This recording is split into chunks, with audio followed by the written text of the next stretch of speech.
আসসালামু আলাইকুম। তো বন্ধুরা সবাই কেমন আছেন? আশা করি ভালো আছেন। আমি আরিফ আছি আপনাদের সাথে নতুন একটা রিঅ্যাকশন ভিডিও নিয়ে। তো অনেক ক্ষেত্রে দেখা যায় রিঅ্যাকশন ভিডিওর মধ্যে মিজানুর রহমান আজহারীর হুজুরের আমি ওয়াজে বিশেষ করে বেশি রিঅ্যাকশন দিয়ে থাকি।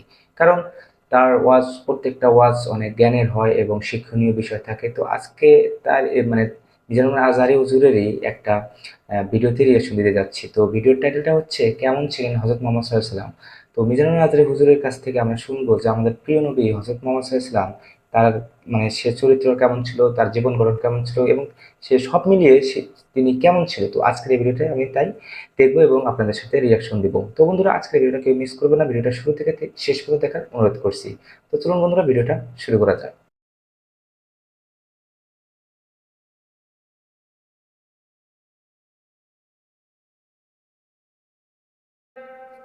মক্কাতে বিশ্বনবী পিস এগ্রিমেন্ট করলেন, শান্তি চুক্তি মুশরিকদের সাথে। শান্তি চুক্তি করছেন আর কি। মদিনাতে যে বিশ্বনবী মদিনা চার্টার করলেন, মদিনা সনদ করলেন ইহুদিদের সাথে। আবার মদিনাতে বিশ্বনবী ইহুদিদের সাথে পিস ডায়ালগ করলেন, ইন্টারফেথ ডায়ালগ করলেন, আন্তধর্মীয় সংলাপ করলেন। যেই সংলাপের মূল ভিত্তি ছিল তাওহীদ। মূল ভিত্তি ছিল কি? তাওহীদ। তাওহীদ।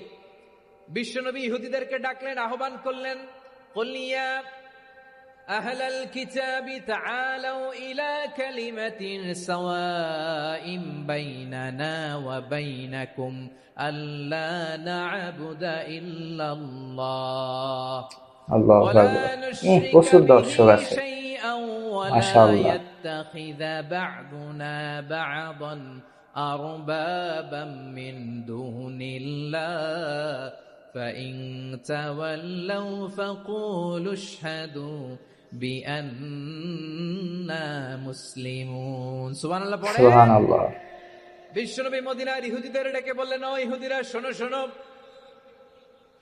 আসো এমন একটা আদর্শের প্রশ্নে আমরা একত্রিত হই যে আদর্শের প্রচার তোমাদের নবীরাও করেছে, আমিও করি। যে আদর্শের কথা তোমাদের পবিত্র ধর্মগ্রন্থগুলোতে আছে, আমার কোরআনেও আছে। সেটা হলো তাওহীদ। আমরা এক আল্লাহ ছাড়া কারো ইবাদত করব না, আল্লাহর সাথে কাউরে শরীক করব না, আল্লাহ ছাড়া কাউরে রব মানব না। পড়েন সুবহানাল্লাহ। সুবহানাল্লাহ। তাহলে আমার প্রিয় লালমনিরহাটের ভাইরা, মদিনাতে যে হ্যাঁ, তিনি লালমনিরহাট মদিনা আমাদের চার্টার এলাকায়। করলেন, মদিনা সনদ, পিস ডায়ালগ করলেন, শান্তির সংলাপ, ইন্টারফেথ ডায়ালগ করলেন, আন্তধর্মীয় সংলাপ, যার ভিত্তি ছিল তাওহীদ। সুবহানাল্লাহ পড়েন। সুবহানাল্লাহ। তাহলে অন্য ধর্মের প্রতি সব সময় ইসলাম সহনশীল, টলারেন্স। যদি আপনি দেখতে চান ইসলামের নবী বিশ্ব নবীর দিকে তাকান, ঠিক কিনা বলেন? আমরা তো সংখ্যালঘুদের রাইটস প্রোটেক্ট করার জন্য কত আইন বানাই, কত বৈঠক করি, কত সংবাদ সম্মেলন করি।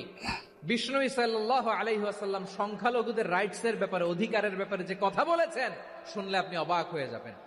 বিশ্বনবী বলেন, আলা মান যালামা মুআহাদান আও ইনতাকাসাহু আও কাল্লাফাহু ফাওকা তাআতিহি আও কাল্লাফাহু ফাওকা তাকাতিহি আও আখাযা মিনহু শাইআন বিগাইরি তিবি নাফসিন ওয়া আনা হাজিজুহু ইয়াউমাল কিয়ামা। খবরদার, জেনে রাখো, কেউ যদি কোনো সংখ্যালঘুর উপরে অত্যাচার করে, কোন সংখ্যালঘুর প্রাপ্য থেকে যদি কেউ কাউকে ঠকায়, সংখ্যালঘুর উপর যদি কেউ কষ্ট দেয়, কোন সংখ্যালঘুর সম্পদ যদি কেউ জোর করে কেড়ে নেয়, আমি কিয়ামতের দিন বিশ্বনবী ওই সংখ্যালঘুর পক্ষে আর ওই মুসলমানদের বিপক্ষে বাদী হয়ে দাঁড়াবো।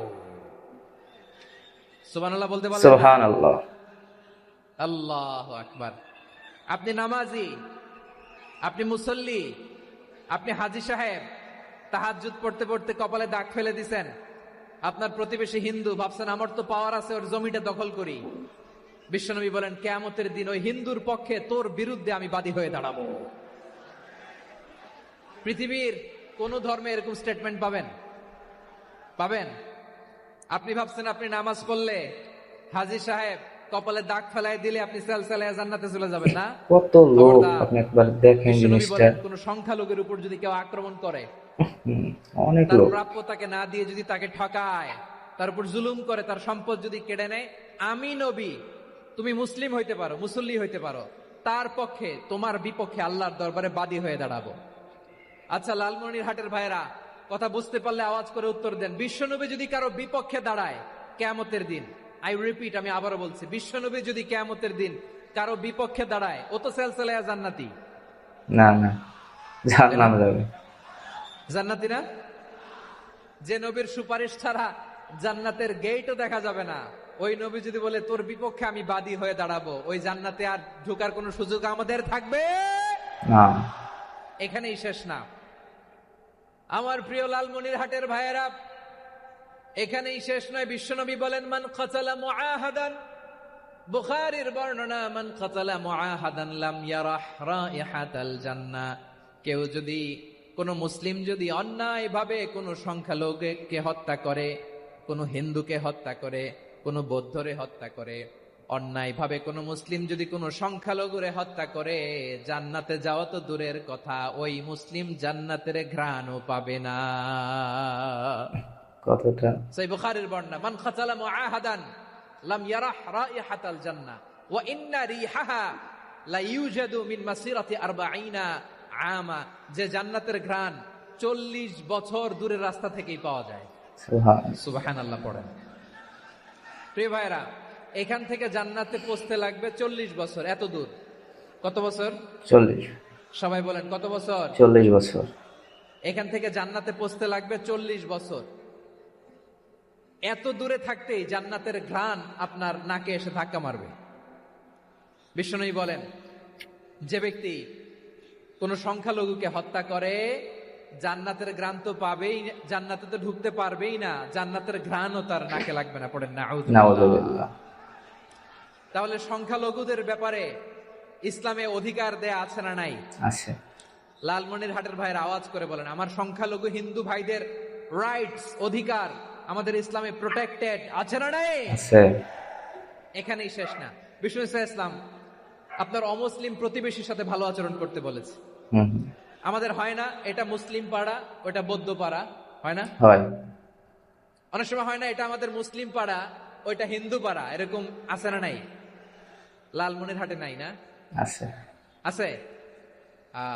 হিন্দু যদি আপনার প্রতিবেশী হয় কি করবেন? ওরে কষ্ট দিবেন নাকি? না না। কেন? ও তো হিন্দু, ও তো আমার আল্লাহরে ডাকে না, ওরে কষ্ট দিলে জায়েজ হবে না? না না। খবরদার। বিষ্ণু ইসলাম বলেন, মান কানা ইউমিনু বিল্লাহ ওয়াল ইয়াউমিল আখির ফালিউকরিম জারাহ। যে আল্লাহ বিশ্বাস করে আর আখিরাতে বিশ্বাস করে, সেজন্য প্রতিবেশীর সাথে ভালো আচরণ করে। সুবহানাল্লাহ। কলিজা জুড়ায় যায় না আমার নবীর কথাগুলো শুনলে? যে আল্লাহ বিশ্বাস করে, যে আখিরাতে বিশ্বাস করে, সেজন্য প্রতিবেশীর সাথে ভালো আচরণ করে। এখানে বলছে মুসলিম প্রতিবেশী? না। বলছে নামাজি প্রতিবেশী? বলছে আল্লাহওয়ালা প্রতিবেশী? বলছে না। প্রতিবেশী আস্তিক হোক নাস্তিক হোক, প্রতিবেশী মুমিন হোক মুশরিক হোক, প্রতিবেশী হইলেই তার সাথে ভালো আচরণের দরকার আছে না নাই? আছে। প্রিয় বন্ধুরা, দেখুন হযরত মুহাম্মদ সাল্লাল্লাহু আলাইহি ওয়াসাল্লাম কতটা হৃদয়বান ব্যক্তি ছিলেন, এবং তার আদর্শটা, মানে আপনারা যদি তার জীবন কাহিনী না শুনেন তাহলে আপনারা কোনোভাবে বিশ্বাস করতে পারবেন না। কারণ সে হিন্দু মুসলিম কিছুই বুঝতো না, তার প্রতিবেশীর সাথে ভালো আচরণ করতে বলছেন এবং তার প্রতিবেশীর খোঁজ খবর নিতে বলছেন। এখানে মুসলিম হিন্দু বা অন্য কোনো যে ধর্মের হোক না কেন সেটা উল্লেখ করেনি। তো আমাদের প্রিয় নবী হযরত মুহাম্মদ সাল্লাল্লাহু আলাইহি ওয়াসাল্লাম যদি সুপারিশ না করে, কোনো নবীও জান্নাত যেতে পারবে না। আমরা যে উম্মত আছি, আমাদের যদি সুপারিশ না করে তাহলে আমরা কখনোই জান্নাত যেতে পারবো না। তো অবশ্যই আমাদের আশেপাশে অন্য ধর্মের কোনো ভাই বোন থাকুক না কেন বা যে কোনো ধর্মের হোক না কেন, আমরা চাইবো তাদেরকে ভালো রাখতে এবং তাদের প্রতি যেন কোনো ধরনের বিপদ আপদ না আসে, বা আমার দ্বারায় যেন আমার আশেপাশে যে ভাই ব্রাদার গুলো আছে বা ভাই আছে যে ধর্মের হোক না কেন, মানে আমাদের দ্বারায় কারোর জন্য কোনো ক্ষতি না হয়। কারণ হযরত মুহাম্মদ সাল্লাল্লাহু আলাইহি ওয়াসাল্লাম যদি যে কথাটা বলছে, যদি কোনো মানে অন্যায়ভাবে অন্য কোনো ধর্মের ব্যক্তিদের উপরে মানে অত্যাচার করা হয় বা যে কোনো ধরনের জুলুম করা হয়, তাহলে আল্লাহ নবী হযরত মুহাম্মদ সাল্লাল্লাহু আলাইহি ওয়াসাল্লাম কখনোই তার উপরে সুপারিশ করবে না। আল্লাহ নবী বলছেন যে হিন্দু বা অন্য কোনো ধর্মের তার পক্ষ হয়ে কাল কিয়ামতের মাঠে সে সুপারিশ করবে। তো যদি হযরত মুহাম্মদ সাল্লাল্লাহু আলাইহি ওয়াসাল্লাম নিজে যদি সুপারিশ করে তাহলে তো আমাদের জান্নাত যাওয়া কোনোভাবেই সম্ভব না। তো অবশ্যই আমাদের আশেপাশে যে কোনো ধর্মের লোক থাকুক না কেন, আমরা তাদের সাথে ভালো ব্যবহার করবো এবং সুসম্পর্ক রাখবো এবং তাদের বাসার খোঁজ খবর নেব, বা সে ভালো আছে কিনা, সে কোন ধরনের বিপদে আছে কিনা, আমরা অবশ্যই এটা জানার চেষ্টা করব। তো বন্ধুরা, আমি জানি না আজকের হুজুরের ওয়াজগুলো আপনাদের কেমন লাগে। যদি ভালো লেগে থাকে অবশ্যই ভিডিওতে একটা লাইক দিবেন, আর এরকম নতুন নতুন রিয়াকশন ভিডিও পেতে অবশ্যই চ্যানেলটি সাবস্ক্রাইব করবেন। তো আজকের মতো আমি এখানে বিদায় নিচ্ছি। সবাই ভালো থাকবেন, সুস্থ থাকবেন। আল্লাহ হাফেজ।